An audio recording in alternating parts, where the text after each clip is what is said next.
Bom, nós temos a expectativa e acreditamos que a pior parte de toda essa situação já tem passado. Acreditamos que estamos numa retomada. E nessa retomada, nós vamos precisar aprender a lidar com alguns resíduos que acabaram ficando, ou que possam ter o interesse de nos acompanhar por um período da nossa jornada. Eu tenho visto muitas pessoas desanimadas, eu tenho visto muitas pessoas que quando você vai conversar com ela, até a sua palavra de ânimo não está muito fortalecida. E todas as vezes que você vai, às vezes, conversar com alguém, esse alguém sempre tem a dar uma ênfase, né? A dificuldade, o problema, né?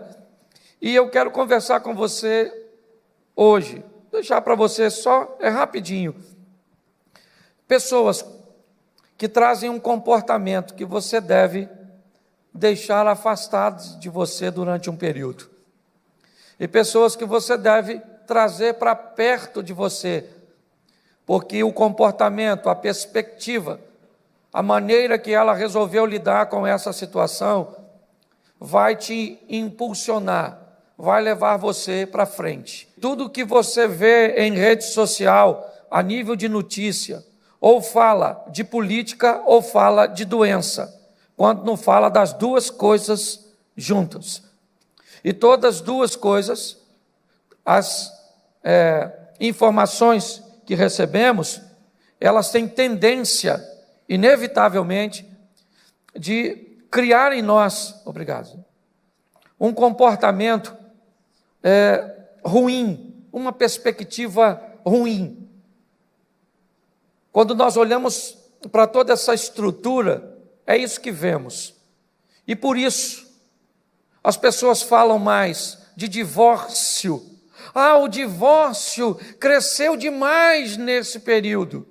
Mas nós sabemos que a união dos casais, a valorização da família, a revisão de valores no que diz respeito a tempo de qualidade com as pessoas que amamos, foi muito maior do que o número de pessoas que pensaram, né? Porque a pesquisa falou, na verdade, pessoas que pesquisaram sobre divórcio na internet. Ou seja, as notícias ruins, elas têm sido mais enfáticas do que as boas. Eu já falei isso aqui algumas vezes. Me parece que o sucesso, ele é muito tímido, ele é muito recatado, ele é menos barulhento. Me parece que o fracasso, ele, talvez por sua dor, as pessoas desejam compartilhá-lo. Dificilmente aqui hoje, se você achou na rua um pacote com 20 mil reais, você contou para muita gente, se é que contou para alguém. Agora, provavelmente, tu perdeu 50, tu já falou, cara, perdi 50 conto hoje. Pai, eu perdi 50 conto. Rapaz, sabe o que aconteceu comigo hoje? Perdi 50. Porque o fracasso, ele é muito mais barulhento do que... É ou não é? Por exemplo, dificilmente você vai ouvir uma esposa falar assim, quer saber de uma coisa para vocês? Meu marido é hiper, mega, super, power, extraordinário. A senhora diz, é ruim, hein? Ainda que ele seja. Mas se ele for ruim, nossa, menino, estou doido para Jesus voltar. E se ele não voltar para todo mundo, que volte pelo menos para ele, para que ele receba o galardão e vá embora dessa terra. Então eu tenho aprendido que o fracasso, ele é muito mais barulhento. Então por isso nós observamos, né, muitas pessoas falando de dor, de perda, de caos, de falência, disso. E eu quero que você, pelo menos durante um período, até você se fortalecer, você passe a andar com gente que tem um comportamento que faça a diferença. Então eu quero usar com vocês aqui 6 textos. Vai ser rapidinho, você nem vai sentir, vai ser com anestesia. Põe primeiro esse aqui, Marcos 5:35. Marcos 5:35. Estando ele ainda falando, chegaram alguns dos principais da sinagoga, a quem disseram: a tua filha está morta, para que enfadas mais o mestre? Feche os seus olhos. Pai, continue falando conosco. Usa-me como um canal de bênção, pelo poder do nome de Jesus. Amém. Glória a Deus. Louvado seja o Eterno. Vamos aqui para entendermos um pouquinho isso. Jairo, um dos principais da sinagoga, tem sua menina de 12 anos, moribunda, à beira da morte. Após inúmeras tentativas de sucesso, não conseguindo êxito, ele põe toda a sua estrutura em jogo e vai procurar Jesus. Enquanto ele procura Jesus, sua filha está em casa vivendo seus últimos momentos. Ele sai de casa desesperado, tem um encontro com Jesus e pede a Jesus que vá até sua casa. Jesus prontamente diz para ele que vai acompanhá-lo e Jesus começa a andar na direção da casa de Jairo. E qual é o problema? É o tipo de pessoas que Jairo deixou na sua casa. Na casa de Jairo ficaram algumas pessoas, provavelmente pessoas comprometidas com sua dor, pessoas interessadas no sucesso de Jairo, pessoas que queriam que a filha de Jairo ficasse curada. Eles queriam tudo isso. Essas pessoas estão na casa de Jairo. Jairo não está em casa, ele está procurando Jesus. Quando a menina morre, e algumas pessoas saem da casa de Jairo, pessoas que frequentavam a casa dele, que faziam parte de seu círculo íntimo, que tinham provavelmente relacionamentos até sadios com ele, mas elas vão avisar a Jairo que a menina morreu. E talvez isso bastasse. Era só chegar para Jairo e dizer: Jairo, viemos da sua casa e viemos para te dar uma notícia ruim. A sua filha acabou de morrer. Mas não foi isso. O problema não é a notícia, é o que eles dão posterior à notícia.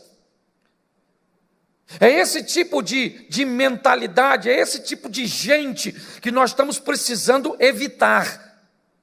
Parece que nós cristãos, quando falamos de evitar pessoas, parece que nós estamos excluindo essas pessoas, parece que a nossa fé fala o contrário.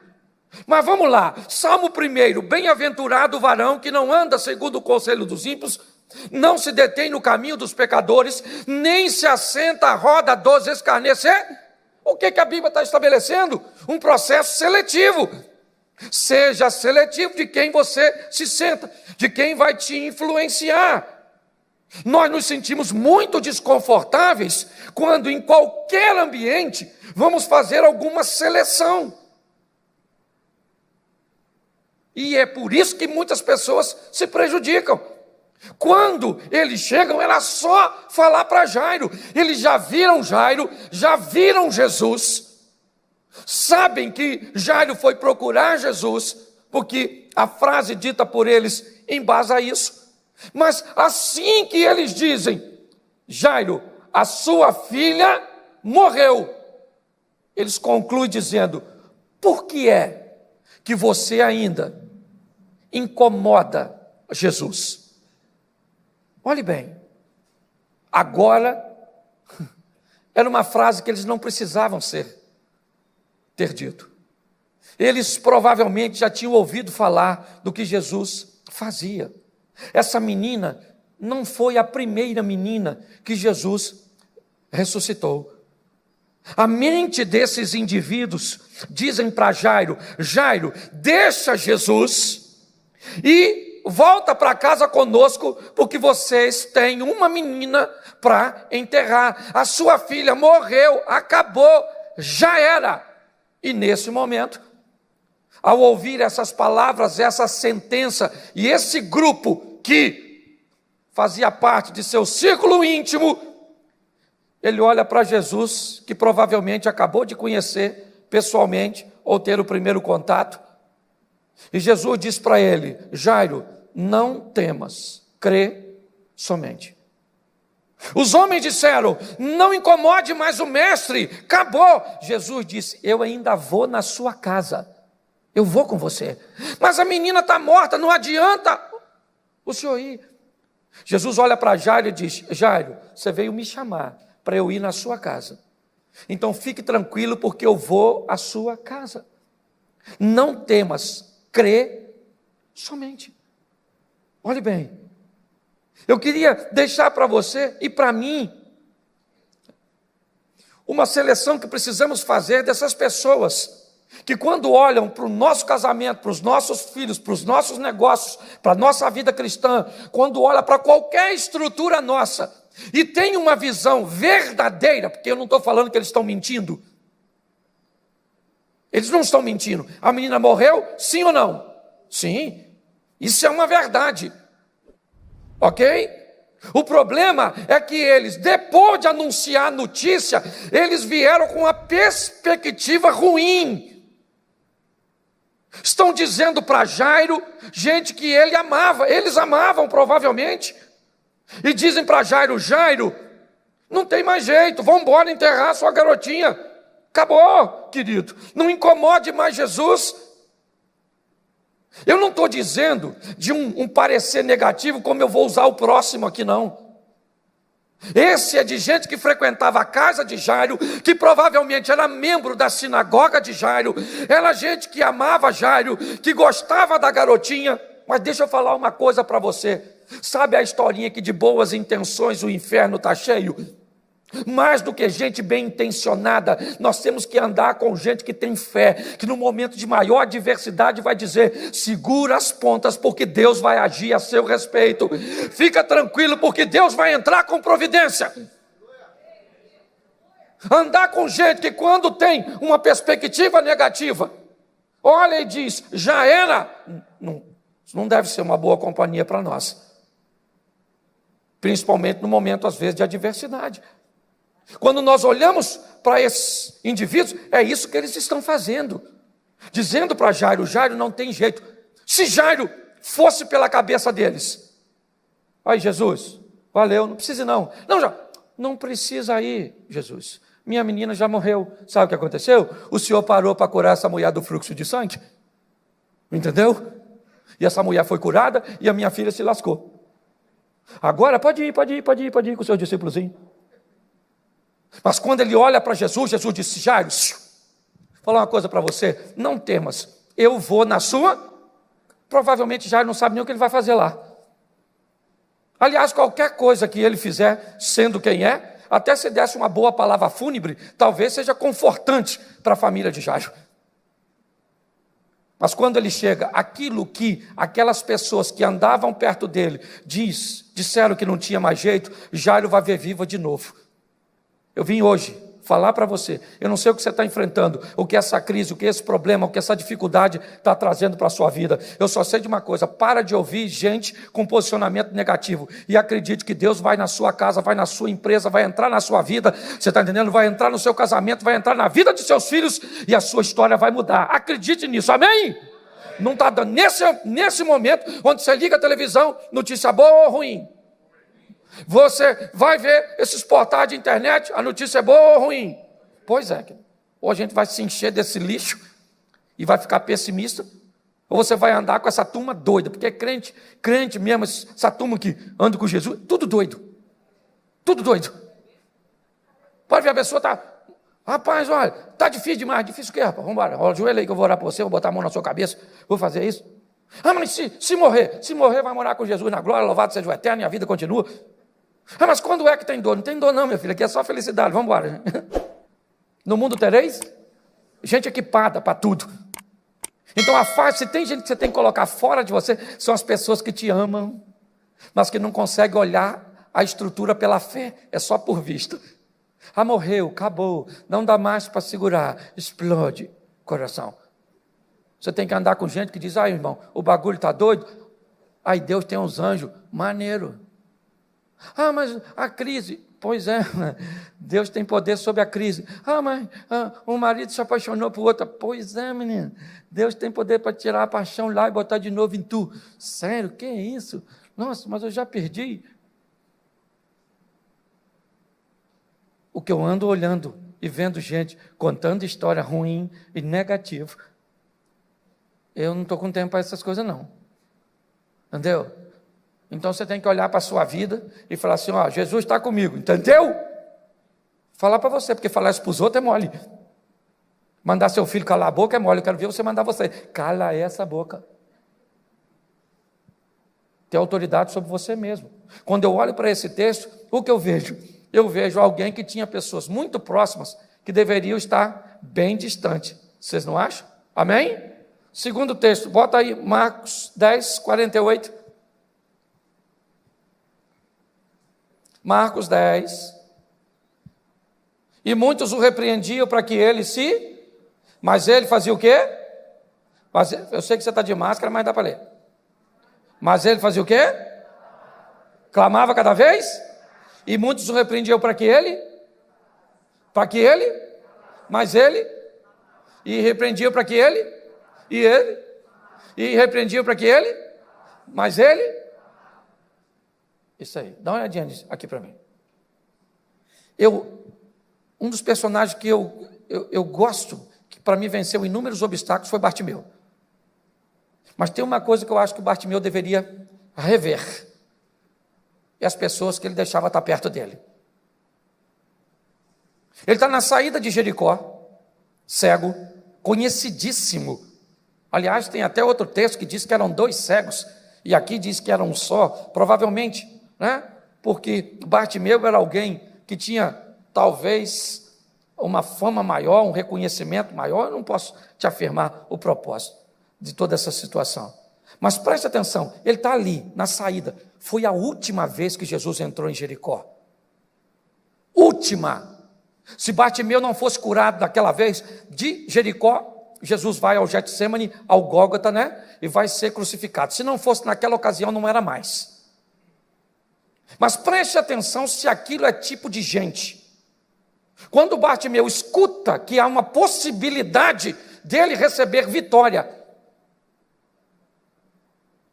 ele procura saber o que está acontecendo. E algumas pessoas disseram, Jesus, o Nazareno, está saindo de Jericó. E ele começa a clamar. E as pessoas deveriam dizer o que para ele? Isso mesmo, Bartimeu. Grita alto, vou gritar, espera um pouquinho, vou lá chamar ele, para ver se ele te atende. Não acredito não, porque ele é popstar, está no topo da cadeia alimentar. Mas eu vou lá falar com ele, sim ou não? Pois é, querido. Mas sabe o que o pessoal falou para ele? Cala a boca, Bartimeu. Ele não vai te ouvir. Como é que eu posso me manter perto de gente, de me assentar perto de pessoas que não querem o meu bem, ou que se querem não acreditam que a minha situação pode se reverter, que as coisas podem mudar, que a porta pode se abrir no meio do caos, porque nós estamos entregando nossa causa nas mãos do Senhor. Esse não é um tipo de gente que nós devemos ter por perto. Gente que ao invés de dizer, fica aqui que eu vou chamar, diz, ele não vai te ouvir. Não vai dar para isso acontecer, Bartimeu. Fica quietinho. Ele conseguiu enxergar, sim ou não? Conseguiu, é lógico. Mas dizer que esse tipo de gente, com esse comportamento, tem que ficar perto de nós? Não. Gente que vai torcer contra você? Nós precisamos criar um ambiente onde sejamos bem mais seletivos para colocar as pessoas que estão ao nosso redor nos seus devidos lugares. Bartimeu enxerga, mas o texto diz que ele segue Jesus com alegria, ele não volta, mas ele corria um grande perigo de não alcançar seu propósito, porque estava sentada ou próximas de pessoas que não acreditavam que Jesus, preste atenção, ao contrário do primeiro grupo, o primeiro grupo, eles não acreditam que Jesus pode fazer. Então eles dizem para Jairo: a sua filha já morreu, não incomode eles, porque aí ela não tem como viver de novo. Com Bartimeu é diferente. Eles sabem que Jesus pode curar Bartimeu, mas eles acham que Jesus não vai oferecer um pouco da sua atenção. Deixa eu falar uma coisa para você. Você que está me ouvindo aqui, você que está me ouvindo na internet, deixa eu falar uma coisa para você. Jesus entregou a vida dele naquela cruz, até sua última gota de sangue, para morrer por você e por você. Você não passa despercebido por ele. Você está entendendo? Não há nada que você possa fazer para que ele te ame mais ou menos. Se alguém tentar te convencer que porque alguém anda num carro melhor que o seu, ele vai ser mais ouvido que você, é mentira. Porque tem gente que vai lidar com o Todo-Poderoso, está diante de um poder, certo? Que foi liberado para mudar a sua história, mas acha que não é digno disso. É isso que eles estão dizendo. Eles olham para Bartimeu: quem é? Ele é um mendigo cego. Quem é ele? Ele é Jesus, o Nazareno, o Filho de Deus, o poderoso, que anda curando tudo. Então preste atenção, ali está o poderoso e aqui está o mendigo. Mas espera aí, o Bartimeu, ele não vai parar para te ouvir, não tem lógica ele parar para te ouvir. Ele vai perder o tempo dele. Deixa eu falar uma coisa para você. Jesus não perdeu o tempo dele comigo e com você. Ele perdeu o sangue dele comigo e com você. É muito mais que o tempo. Ele entregou a vida dele. Ele disse para Pôncio Pilatos: ninguém tira a minha vida. Isso aqui não é fatalidade. Eu é que entrego. Eu resolvi morrer. E a Bíblia diz assim: e Cristo morreu por nós, sendo nós ainda pecadores, sabendo quem somos. E eu vou querer andar com gente que acredita que Deus pode fazer, mas que acha que não vai fazer na minha vida, porque eu não mereço? E você pode ter certeza que eu já me distanciei de muita gente, porque tinha esse tipo de comportamento para comigo. Olhava para a minha vida e disse: mas o Cláudio não merece viver tudo isso. E eu não mereço. E eu sei. Agora daí a pessoa não gostar do que Deus está fazendo, aí eu tenho que trocar de relacionamento. É assim que funciona. Observe um pouco isso, porque isso pode te ajudar. Outra, coloca aí para mim, capítulo 17, verso 33 de 1 Samuel. 1 Samuel 17, 33.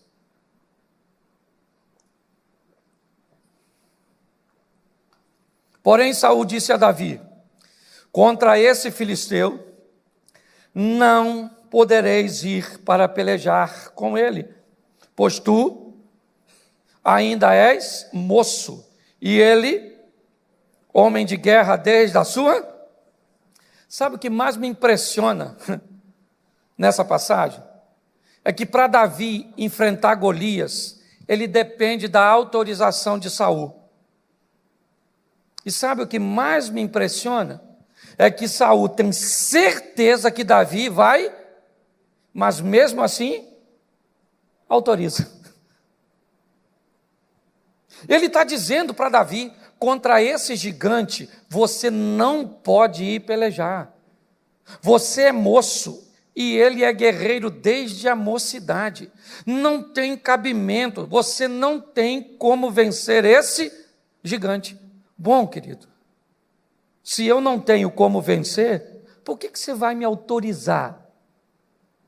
Olhe bem, me parece que Saul quer se livrar de uma vergonha maior, que é não ter nenhum representante de Israel que lutasse contra o gigante. Porque você pode ter certeza que para os filisteus, Davi poderia parecer pequeno, é verdade. Mas eles não tinham uma proximidade tão grande para identificar que Davi não era um guerreiro. Até porque ele era novo, pequeno, em relação talvez aos soldados. mas na descrição dele, ele era forte, valente. Tudo isso descreveram quando ele vai tocar para Saul. Mas Saul, quando olha para Davi, o que Davi tem? Um gigante, que na verdade não está nem envergonhando ele, está envergonhando Saul e todo o reino. Quando Davi se predispõe a lutar contra o gigante, todo mundo diz para Davi: você não vai vencer. Deixa eu falar uma coisa para você. Se você, para vencer, está dependendo da torcida dos outros, cuidado que você pode perder. Quando você for enfrentar uma batalha, seja o seu melhor e maior torcedor. É assim que funciona. Quando eu olho para Davi, o que eu vejo? Ele está conversando com o rei. E a palavra de Saul é: contra esse gigante, você não pode ir pelejar. Davi disse: olha, eu já matei leão e eu matei urso, eu vou enfrentar o gigante. Você não tem como ir, cara, não faz sentido, mas eu vou autorizar sua ida. Olha só, gente como Saul é gente que nós não podemos ter perto de nós. Saul nunca teve alguém tão fiel quanto Davi, mas ele estava tão doente de mente que ele via no homem mais fiel o mais infiel. Dá uma olhada e pensa, quando eu olho para Saul, Saul foi aquele que teve, eu acho que a grande coisa de Saul foi o seguinte: ele era alguém que teve o Espírito de Deus, e a Bíblia diz que o Espírito de Deus se retirou de Saul, e um espírito mau se apoderou de Saul, e o atormentava. E a Bíblia diz que quando Samuel vai ungir Davi, o Espírito do Senhor se apoderou de Davi. Ou seja, se tinha alguém naquela história que já tinha tido o Espírito de Deus e sabia quem ele era, esse alguém era Saul. E agora Saul, que não tinha mais, sabia onde esse Espírito estava. E ele estava onde? Em Davi. A inveja corroeu. Deixa eu falar uma coisa para você. Cuidado para não ter perto de você gente que odeia o seu casamento, que odeia o seu estilo de vida, que odeia o seu sorriso, que odeia, mas que não deixa que você perceba. Gente que tem inveja do que você tem. A grande verdade é essa. Nós não podemos ter essas pessoas nocivas perto de nós. Se tivermos gente, certo, como essas pessoas que frequentavam a casa de Jairo, mesmo amando, não acreditavam que Deus poderia fazer por ele em Cristo o que podia, ia levá-lo ao fracasso.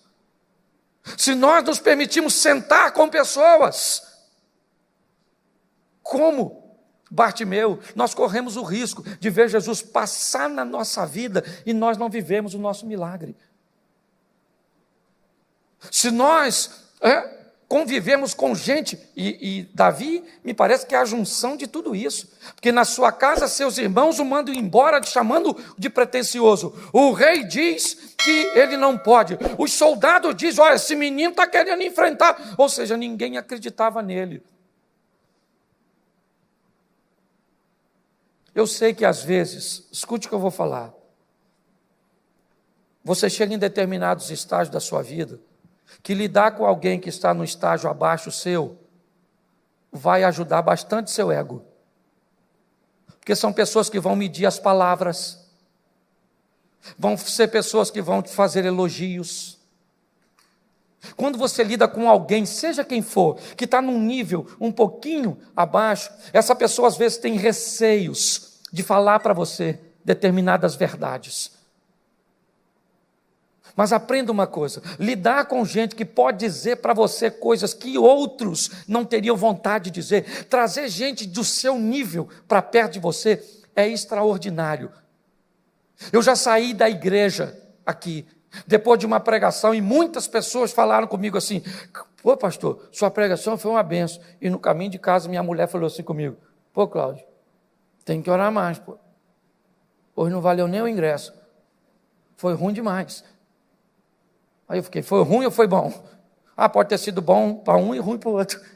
Mas quem é que pode me falar coisas que ninguém pode? A minha esposa. Quando nós olhamos para essa estrutura, nós precisamos ter pessoas perto de nós. E é isso que eu vejo aqui. Pessoas que não sejam tóxicas, que não sejam nocivas. Pessoas que nos ofereçam exemplos, né, que possam levar a nossa vida para outro estágio. Então eu quero rapidinho só te mostrar que tipo de gente agora você deveria levar para perto da sua vida. Lucas 15, 21. Põe aqui. Lucas 15, 21. E o filho disse o quê? Pai, pequei contra o céu e perante ti, e já não sou digno de ser chamado seu? Gente com o espírito do filho pródigo. Quem é o pródigo? O pródigo é o cara que fez besteira. O pródigo é um cara que fez escolhas erradas. O pródigo é um camarada que se enfiou onde não devia. O pródigo fez um montão de besteira, um montão de coisa ruim. Ele se perdeu durante a caminhada, sim ou não? Mas como é que foi o final da história do pródigo? Foi uma história de reconhecimento, de alguém que caiu em si, olhou para a sua vida, viu tudo que fez, não gostou, resolveu se reposicionar, foi lá, tomou posse de tudo aquilo que era seu, sim ou não? Pois é, querido. É esse tipo de gente que nós temos que ter perto de nós. Gente que quando vai contar as suas histórias, falam de seus erros, de suas falências, de suas crises, de seus problemas, de suas segundas tentativas, de suas falhas, de seus erros. Gente que não se esconda por detrás, né, de situações que deem argumento a seu fracasso. Não, o pródigo olhou e disse, onde eu estou? Eu estou numa pocilga. É isso que eu estou. Longe do meu pai, e é aqui que eu vim parar. Então o que é que eu faço? Eu volto para meu pai, porque o que me trouxe para essa pocilga foi a distância, agora eu me aproximo. Então preste atenção, não tem problema você ter gente que tem passado ruim perto de você, não. Não. Tem gente que olha para o passado das pessoas e dizem, eu não quero ficar perto dela, porque ela fez isso, ela fez aquilo, ela já teve esse comportamento, ela casou de novo, ela fez aquilo. Não. Não tenha medo de quem tem passado ruim, não.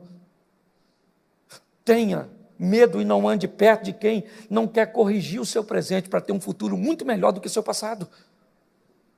Quando eu olho para esse camarada, o que eu vejo? Eu vejo alguém que errou e fez muita besteira, né? E uma história que Jesus usou para elucidar alguém que estava perdido, mas conseguiu se reencontrar. É assim que funciona.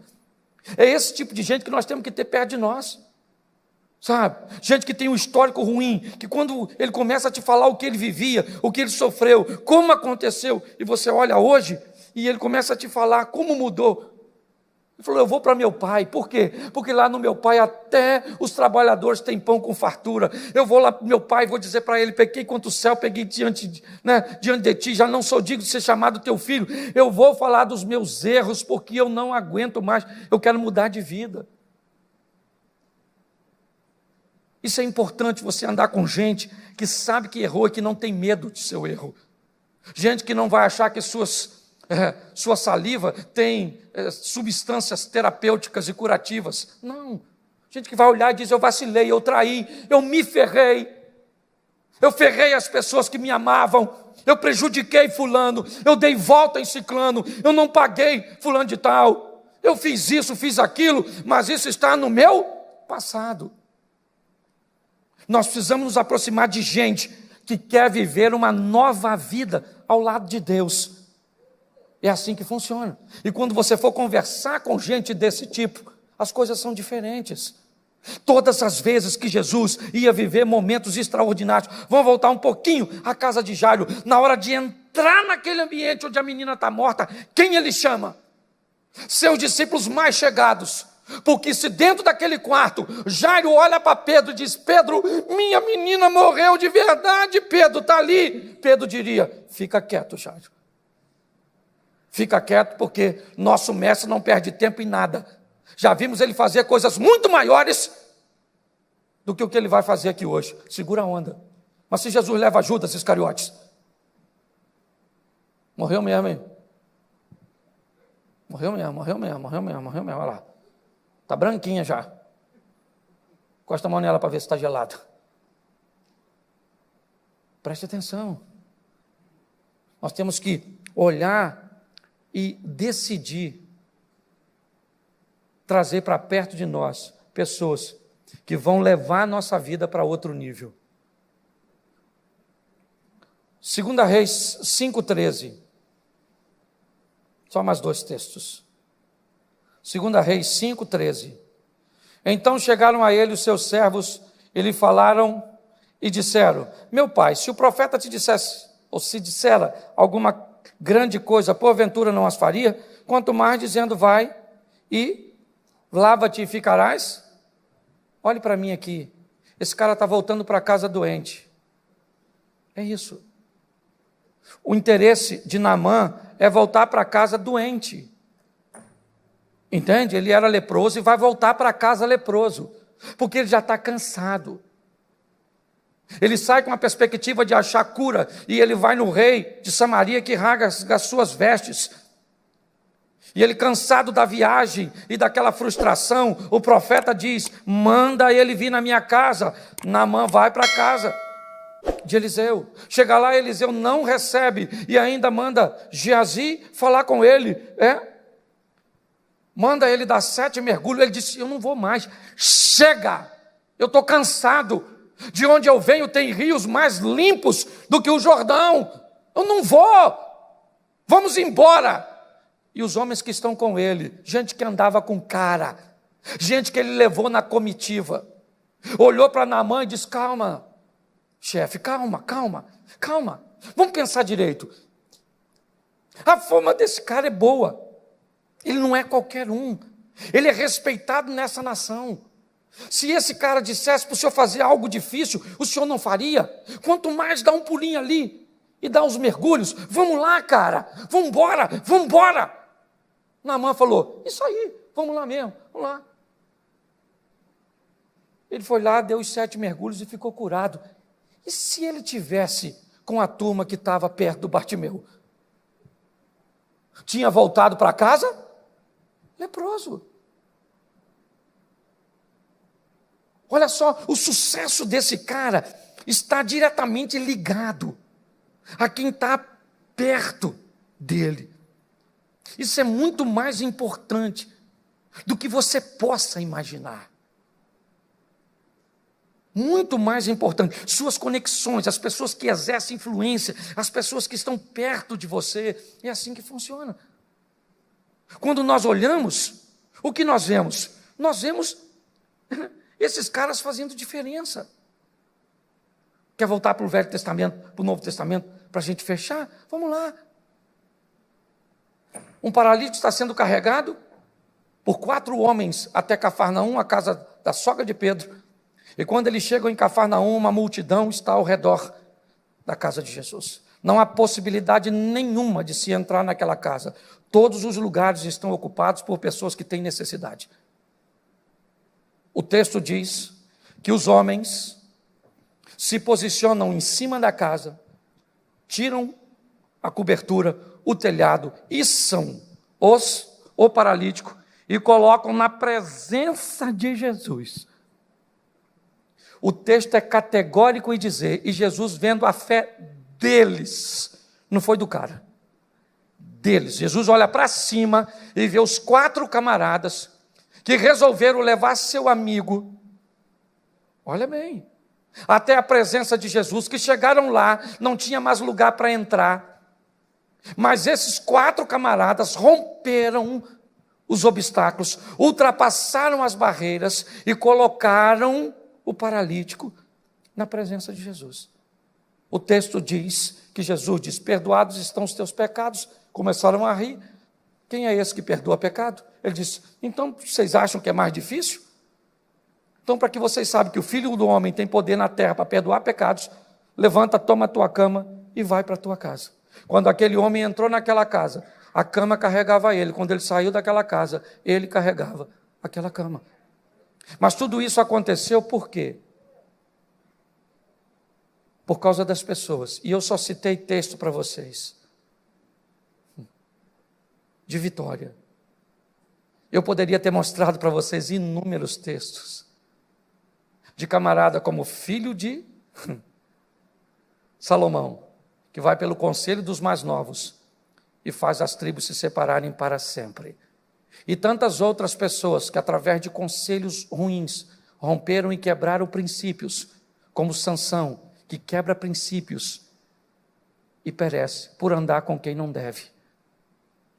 Que possamos sair daqui hoje, dando uma olhada em que tipo de gente você quer por perto de você.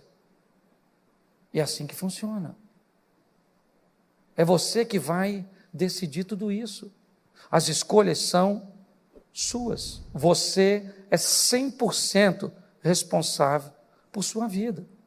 Hoje eu postei na minha rede. Não é o professor que te faz um bom aluno.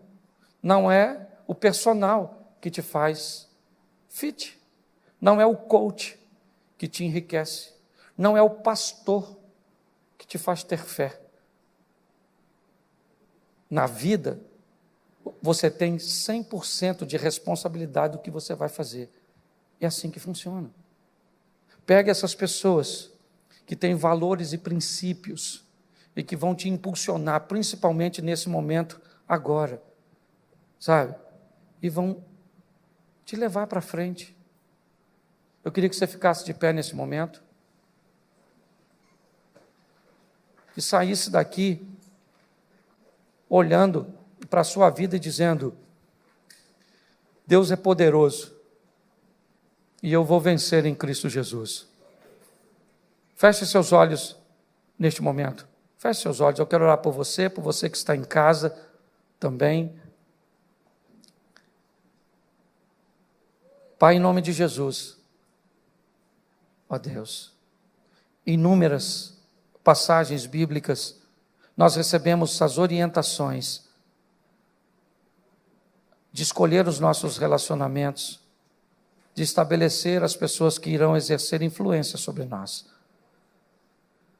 Nos dê maturidade de fazermos isso de uma forma sábia, mas em nome de Jesus, ó Pai, em nome de Jesus, que possamos ter perto de nós, da nossa casa, dos nossos negócios, da nossa vida contigo, pessoas comprometidas, Deus, e muito mais do que um compromisso com o nosso sucesso, pessoas que consigam enxergar coisas que vão além dos olhos humanos. Em nome de Jesus, abençoa, ó Pai, a cada um dos teus filhos, abençoa a nossa casa, a nossa família, o nosso ministério, os nossos negócios, que tenhamos uma semana extraordinária, ó Deus, porque acreditamos que tudo isso está passando e que toda essa crise está trazendo para nós o sobrenatural, o incrível, o extraordinário, ó Deus.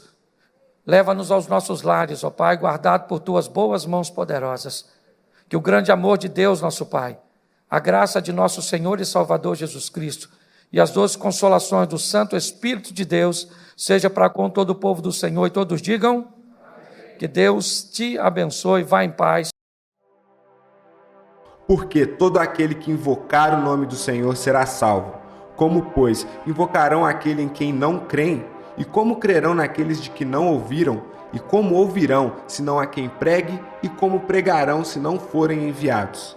Como está escrito: quão formosos os pés dos que anunciam o evangelho de paz, dos que trazem alegres novas de boas coisas.